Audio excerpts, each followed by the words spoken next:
84. Quran surah At-Taubah ayat 84. Kalau ada orang yang tidak peduli dengan peringatan ini 7 ayat nih, itu pesannya.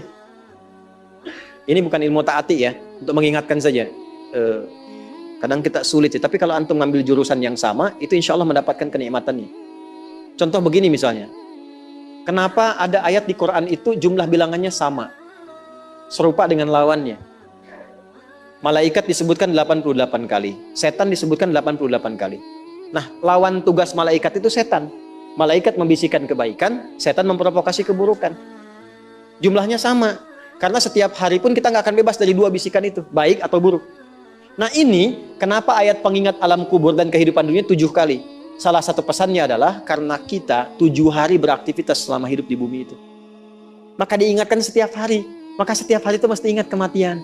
Sebelum tidur istighfar, siap nggak bekalnya, lihat temannya, selamat nggak keluarganya, ya. Maaf, izin, maaf sekali. Saya berulang kali minta maaf nih.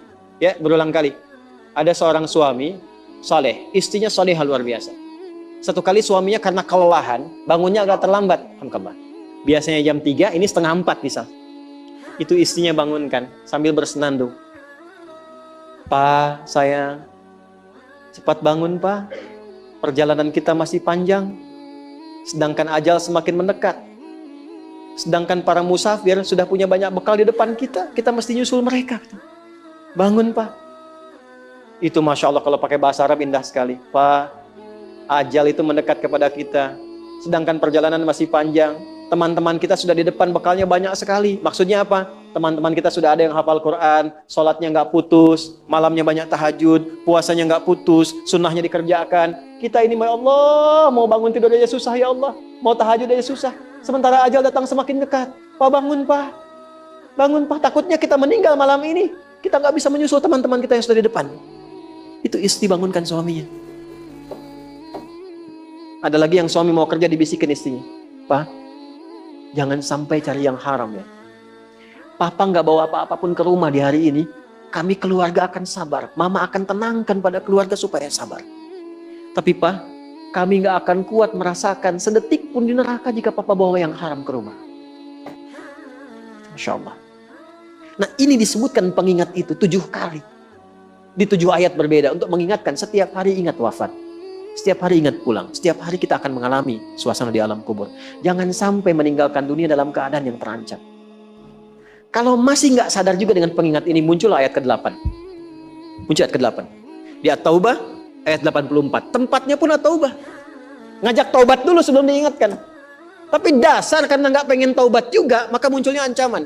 Kalau ada yang masih nggak peduli, bahkan ada orang Islam yang masih bertahan dengan keburukannya, menampakkan ke orang lain dengan sifat nifaknya, maka turun ayatnya. Wala tusalli ala ahadim minhum mata abada. Wala taqum ala qabri. Tuh. Allahu akbar. Innahum kafaru billahi wa rasuli wa matu wa hum fasiqun. Kalau ada yang masih begitu, dan Anda lihat diingatkan susah, masih menampakkan kemaksiatan, Allah langsung memberikan ancamannya. Kalau dia bertahan demikian sampai dengan wafat, gak usah disolatkan. Jangan sampai berdiri di depan kuburnya katanya. Kurang apa lagi? Tiap hari diingatkan. 7 kali, 7 hari beraktivitas, 7 kali diingatkan. Diberikan kasih sayang, diarahkan pada yang benar. Ditunggu sampai tobat, tapi masih mengancam. Masih menampakkan kehebatannya sampai dia wafat. Maka peringatannya apa? Orang-orang yang sengaja menantang berbuat maksiat, menghalalkan dosa yang besar, itu dihukumi oleh Quran. Kafaru billah. Yang menghalalkan dosa besar itu dihukumi kufur. Tapi jangan sembarangan, ya, jangan sembarangan menghukumi. Karena ada yang punya otoritas di situ. Gak boleh Anda sembarangan, ini kufur, ini togut, ini gak boleh. Gak boleh. Ada yang punya otoritas. Dan ada yang paham fikihnya. Gak boleh sembarangan. Hati-hati kalau ada aliran mengajak Anda, ini togut, ini aja, bunuh aja, tembak aja, tinggalkan itu. Tinggalkan.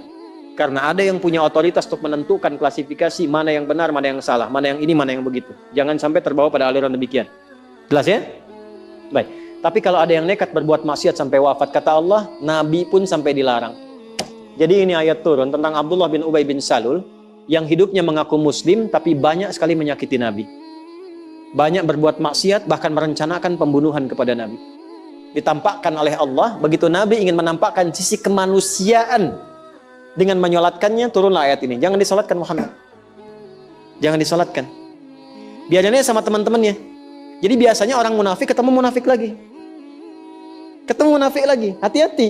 Jangan sampai yang menyolatkan itu sama munafik, sama perbuat maksiat. Orang Islam dilarang yang beriman yang baik, bahkan wala takum ala qabri. Ke kuburnya pun jangan diantar. Jangan berdiri di depannya.